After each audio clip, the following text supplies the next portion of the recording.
Estamos de volta aqui, agora 3h18, recebendo aqui o doutor Luiz Eduardo Werneck de Carvalho. Ele é oncologista. Já falamos aqui que ele é graduado há mais de 15 anos em oncologia clínica, que é a área responsável pelo estudo, pela pesquisa dos mais diversos tipos de tumores malignos. Nesse período, o doutor desempenhou funções técnicas, acadêmicas, de pesquisa no Brasil e em diversos países, focado na prevenção, no tratamento e no desenvolvimento de novos protocolos para o combate ao câncer.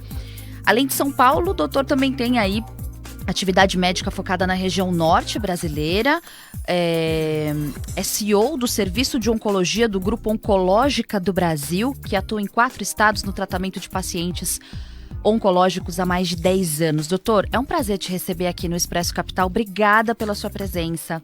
Muito obrigado, muito boa tarde a todos, a você e a toda a sua equipe que me recebeu tão bem.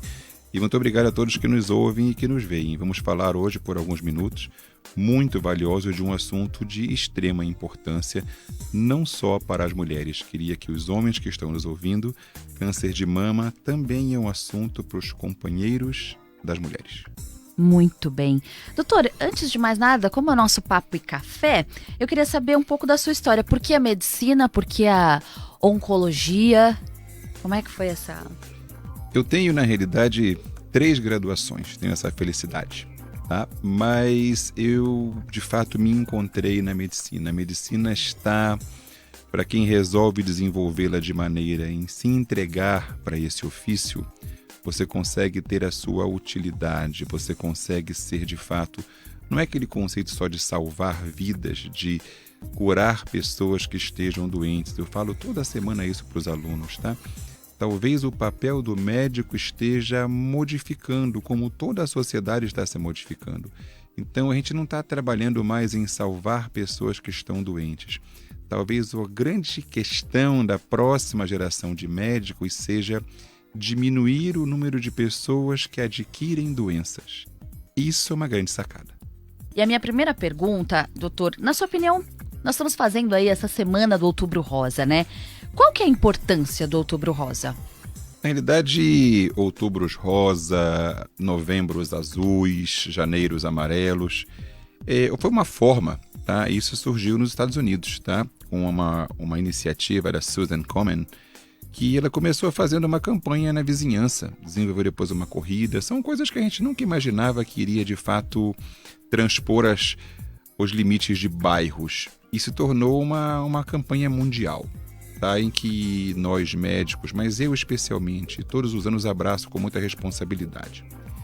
É a oportunidade que nós temos de falar, deixar as pessoas preocuparem-se um pouco mais com a sua saúde. No caso do outubro, com a saúde da mulher, no caso do câncer de mama, que é uma doença que vai atingir pelo menos 70 mil mulheres brasileiras no próximo ano. E esses números do Brasil são bastante precisos, tá? Feitos pelo INCA, eles são bastante precisos. Mas ainda é uma doença em que o nosso papel como médico, o seu papel como comunicadora, muito responsável pelo que eu agradeço aqui o tempo e a exibição, e o papel de cada cidadão com a preocupação com a sua própria saúde.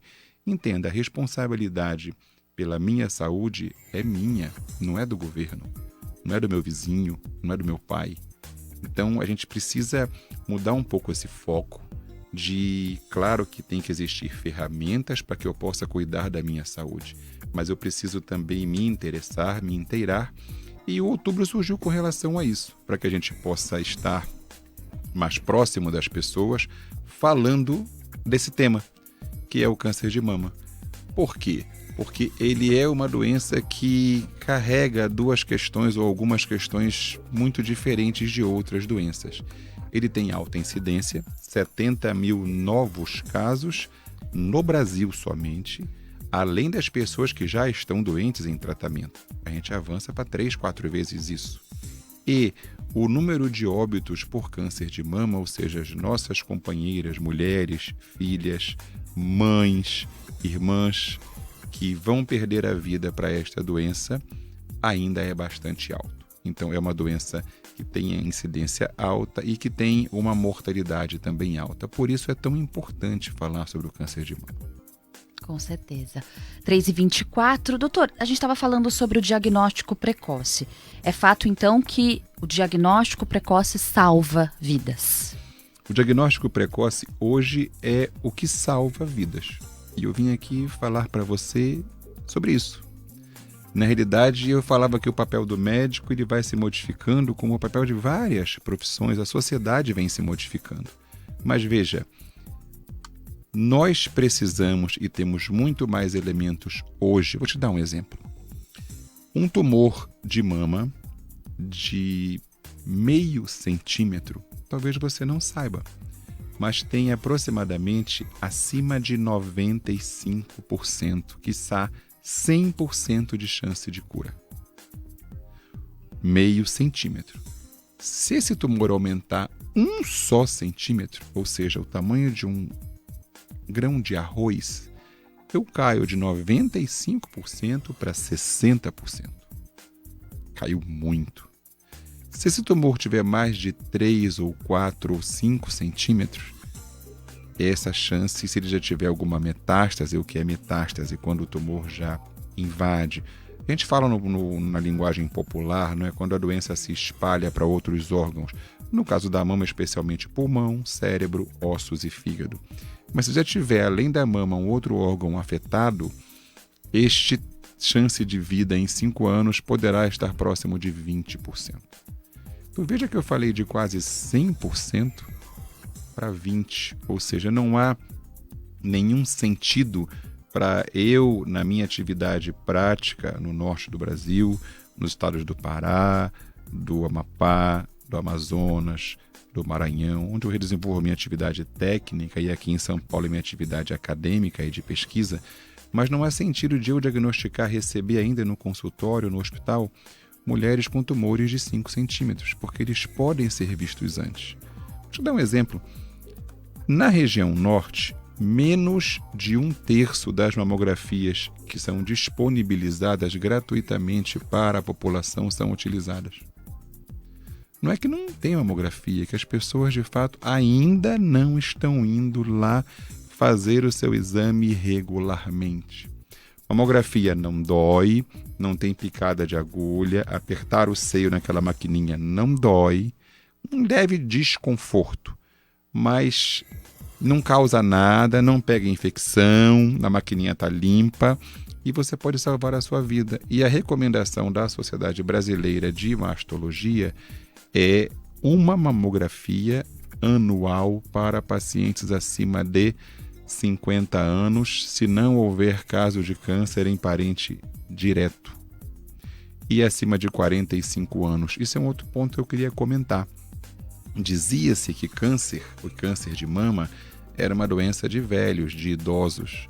Eu tenho recebido cada vez mais pessoas com baixa idade, abaixo de 40 anos, para tratar-se de cânceres de mama. A gente chama de câncer de mama precoce. E um outro mito, queria agora comentar um mito que é interessante para vocês.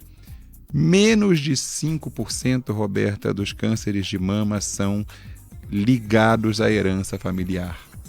Então, 95%, quase todos, não têm direta ligação com a hereditariedade. Então, não é porque não tem ninguém na sua família com câncer que você está completamente protegida. Muito pelo contrário, existe uma chance muito alta de que a pessoa desenvolva câncer de mama mesmo sem ter nenhum caso na família. Por quê? É uma doença multivariada, tem muitos fatores, que daqui a pouco vamos falar de fatores de risco, que podem fazer com que o câncer surja. Certo. É importante também, doutor, até os 50, então, realizar o autoexame a todo momento, se for possível. O autoexame, eu queria falar uma coisa interessante sobre isso, Roberta. O autoexame, o governo federal começou uma campanha nos anos 80 ainda, olha que eu sou novo, viu? Mas nos anos 80, que era com a Fernanda Montenegro. Tá. Existia um cartaz sobre a mulher apalpando os seios, tudo isso.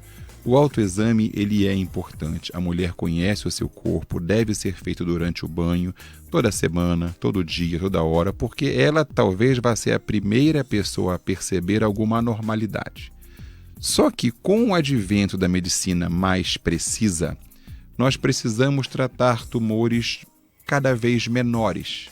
E o método de palpação, quando executado por um médico treinado, ele ainda assim pode falhar.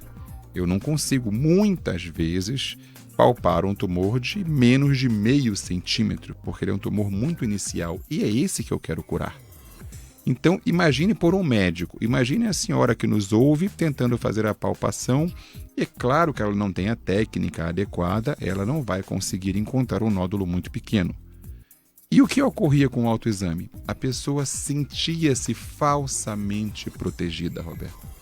Não, eu já fiz o meu autoexame, não tem nada, então não preciso ir no médico este ano. Então o autoexame acabava afastando as pessoas do médico. Então o que ocorre? É claro para vocês, o autoexame não substitui o exame clínico por um médico especialista.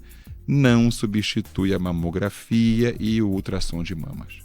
A gente recomenda sim o autoexame, mas é necessária a consulta médica que deve ser feita anualmente. Veja, não tem nenhum problema reservar uma manhã por ano para ir cuidar da sua saúde no médico. Então, é isso que a gente vem propor aqui. É claro que ferramentas, políticas públicas e privadas de acesso mais fácil aos médicos vêm sendo desenvolvidas por vários governos, inclusive o de São Paulo.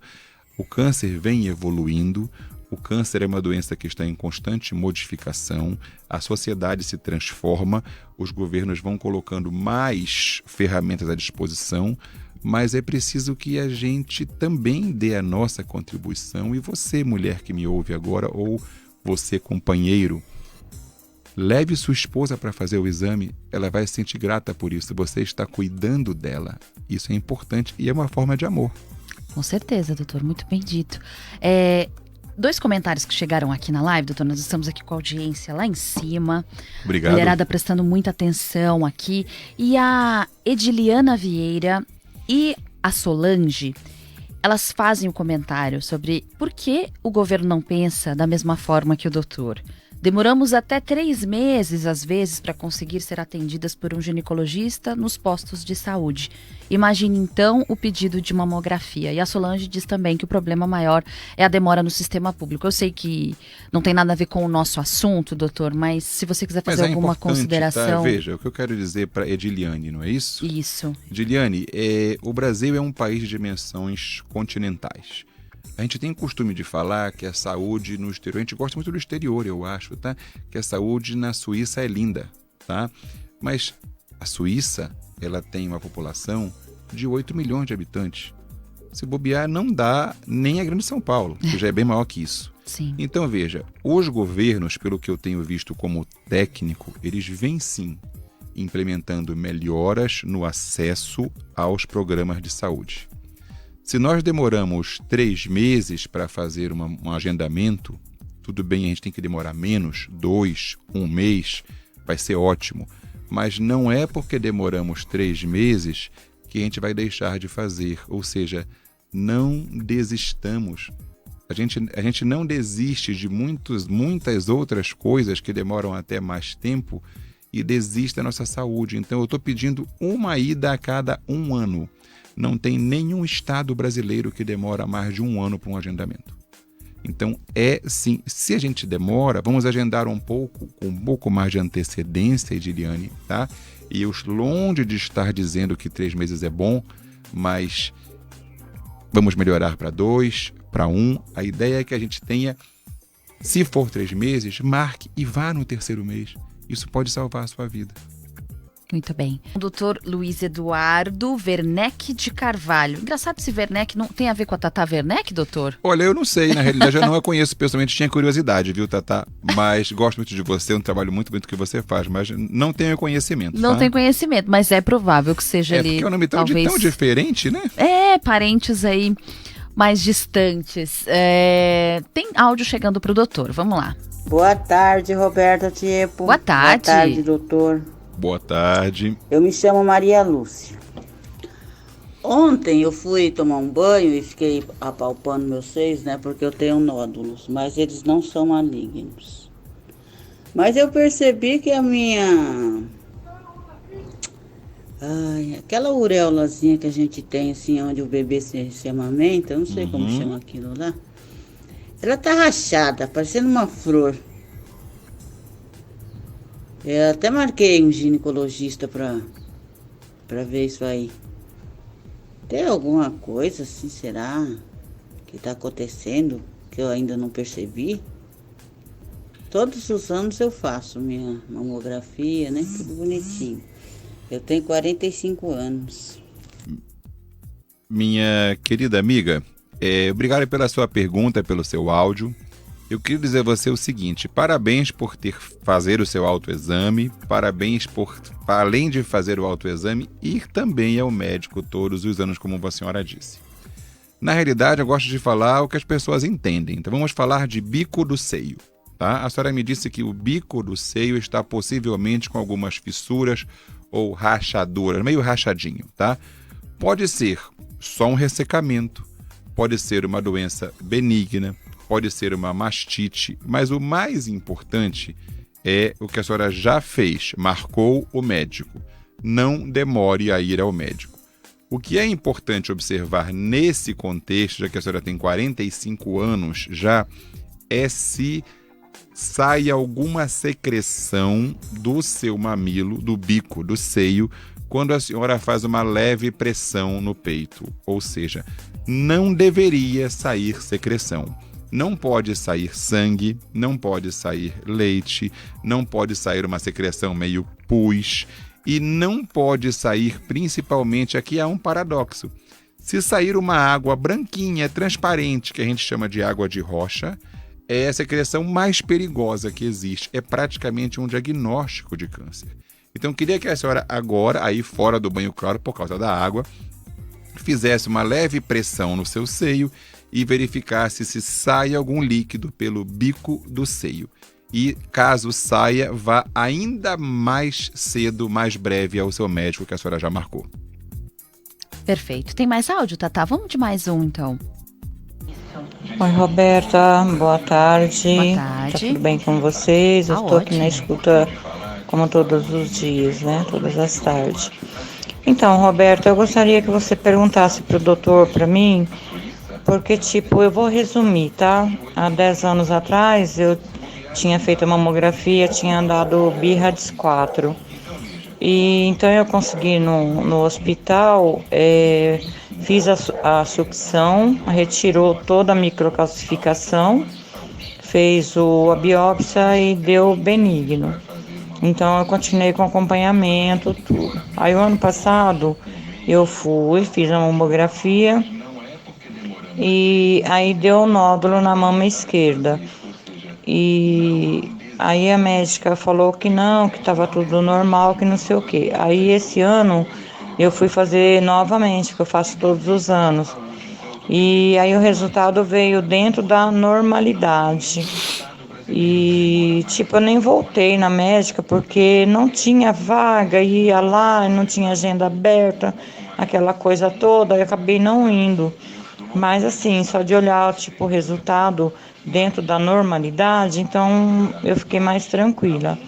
Aí pergunta pro doutor para mim se há algo que eu tenho que me preocupar, que eu tenho que ficar nervosa, porque a gente fica, né, Roberta, por conta de que Claro. é tão difícil, né, no SUS, é tão difícil a gente conseguir. Então é isso, Roberta, eu agradeço. Muito obrigada, viu? Deus abençoe vocês. Obrigada a Eu sou a você. Célia da freguesia. Obrigada, Célia. Muito obrigado, Célia. Célia, querida, veja, você me falou duas coisas importantes, tá? Primeiro, que você vai aos médicos com frequência. É para isso que eu estou aqui, para convencer mais pessoas da importância de ir ao médico com frequência. Número 2, você me falou de BIRADS 4. BIRADS é uma classificação internacional para o tipo de lesões que pode acontecer na mama. Geralmente mamas que já têm muitos nódulos, eu não estou dizendo a você que esse nódulo vai se transformar em maligno, tá? Câncer nasce câncer. Os nódulos benignos continuarão benignos e poderá nascer algum maligno, surgir um nódulo maligno. Qual é o ponto? BIRADS 4 é sim para se preocupar, mas eu falei para se preocupar, eu não falei para ninguém ficar desesperado, não há motivo, Roberta, nenhum de ficar alarmado. BIRADS 4 já requer ultrassonografia e mamografia semestral, Célia, não anual, tá? A cada 6 meses. E qual é o ponto? Eu queria que você, lendo o exame, você vê o quê? Que a ausência de anormalidades, exame normal, não tem indício de anormalidade. Mas você está lendo o laudo do exame. Isto não é totalmente correto. Além do laudo do exame, o médico precisa ver aquelas fotografias que parecem pretinhas, os filmes da mamografia e do ultrassom, porque ele talvez, se ele estiver bastante interessado, e ele vai estar, a gente vai conseguir identificar talvez uma divergência, eu já vi isso acontecer, entre o laudo e a foto das suas mamas, que é o exame, Roberto. Quando eu vejo uma divergência, eu peço para a paciente repetir o exame, porque pode acontecer que alguma coisa na hora de fazer o laudo possa ter escapado aos olhos mesmo do médico mais treinado, e eu peço para repetir o exame. Então, 2 pontos: ir no médico. BIRADS 4 é ultrassom e mamografia a cada 6 meses, não a cada ano. Isso sim vai deixar você completamente protegida, Célia. Legal, doutor. Tem muita gente aqui elogiando sua forma calma de falar, enfim, sobre o assunto. Obrigado. Acho que é um assunto que mexe muito. Na quarta, agora, nós temos uma terapeuta que tem uma coluna aqui no programa.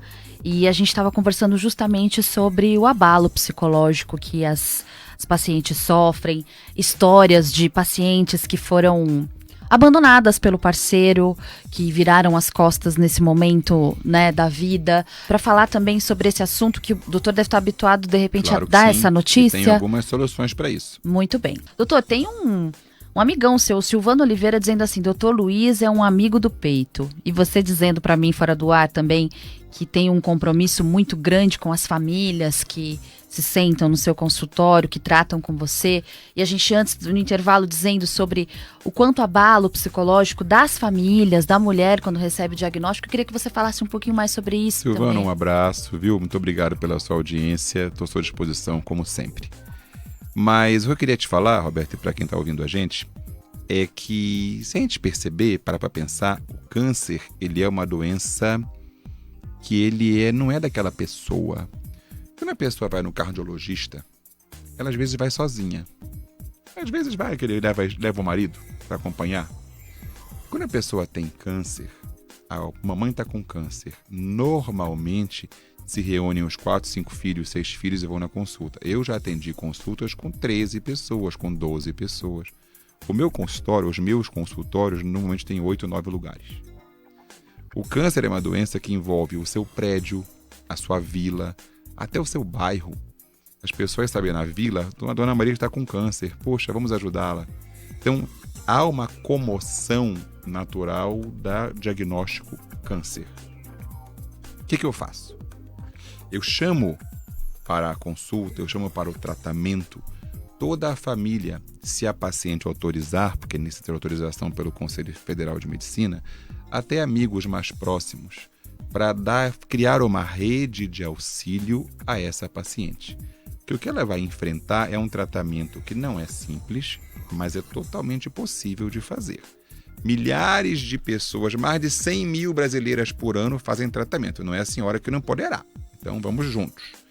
Chamo a família, chamo as pessoas, porque eu quero o esposo, eu quero o companheiro junto. Porque eu conversando com este companheiro, explicando o que ele vai enfrentar e explicando principalmente o papel que ele vai ter na cura da amada esposa dele, ou na amada filha, ou na amada mãe, mas quando é um caso de abandono, geralmente é esposa, tá, ou companheira. O homem tem que ter ciência desse papel que ele vai desempenhar e ir de mãos dadas com ela junto do tratamento. Mas para ele também é muito novo, Roberto. Eles têm que saber o que eles vão enfrentar juntos, o que pode vir pela frente, o que vai acontecer. E eu percebi ao longo da minha experiência que quando eu comecei a fazer isto, eu comecei a deixar, além das pacientes mais curadas, as famílias mais íntegras. Ou seja, eu pessoalmente tenho um baixo índice de separações, de crises conjugais em pacientes com câncer de mama, porque eu resolvi trazer todo mundo para conversar e participar. Melhor maneira de colocar a pessoa interessada é informá-la. Então, eu recomendo que companheiro, mulher, leve seu companheiro na consulta para ele entender o processo. Perfeito. Faltam 5 minutinhos para o fim do nosso programa, doutor. Eu acho que você pode dizer agora... Uma pena, a gente tinha que falar muita não, coisa. mas a gente já está aqui olhando, se entreolhando na produção, que você volta, se você puder, num Claro outro que sim, momento, à para sua falar mais disposição. sobre o assunto. Tem muita gente que a gente alcança através das ondas aí da nossa rádio. Então, nós falamos então da importância, né, do autoexame, da importância do diagnóstico precoce. Como a gente poderia concluir esse nosso assunto? Eu Vamos queria lá. concluir dizendo alguns mitos, tá? Que as pessoas precisam entender. Primeiro, quimioterapia é suportável, Roberta. Não é aquele negócio, vai fazer quimio, nossa, a mamãe vai se acabar, vai vomitar, vai cair o cabelo todo, não vai aguentar, vai ter diarreia. São efeitos colaterais que outros tratamentos também têm, mas eu vou repetir. Mais de 100 mil mulheres no Brasil fazem tratamento para quimioterapia todos os anos. Por que a senhora não fará? A senhora pode aguentar também. A senhora também é forte. Vamos enfrentar juntos. Número 2. Queria comentar sobre os grupos especiais, tá? Existe câncer de mama em homens. 1% dos casos é muito, tá? Pode ocorrer em homens. Eu tenho pacientes que têm câncer de mama nas 2 mamas, bilateral, e é homem. Eu soube que mulheres trans também têm risco. Queria comentar agora sobre esse grupo do LGBTQIA+, mulheres trans, precisam também, por conta de uma provável, não estou dizendo que é, mas uma provável uso de medicações, de hormônio, de substâncias diferentes, precisam consultar-se com a mesma frequência, ou seja, é uma doença muito, vamos dizer assim, democrática, tá? O câncer, nós não temos grupo de risco em especial para câncer de mama, então qualquer pessoa pode ser acometida. Quero deixar claro que a única arma, a arma mais potente que nós temos é detecção precoce.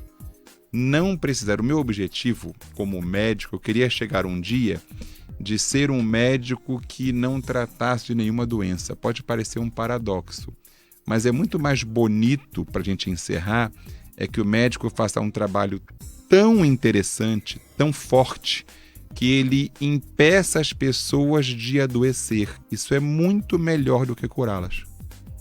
Considerando-se que curá-las já é muito bom. Perfeito. Doutor, tem muita gente pedindo seu contato aqui, não sei se é pelo Instagram, através do... Nós temos o Instagram, né? @Oncológica do Brasil. Isso, Oncológica do Brasil, @Oncológica do Brasil.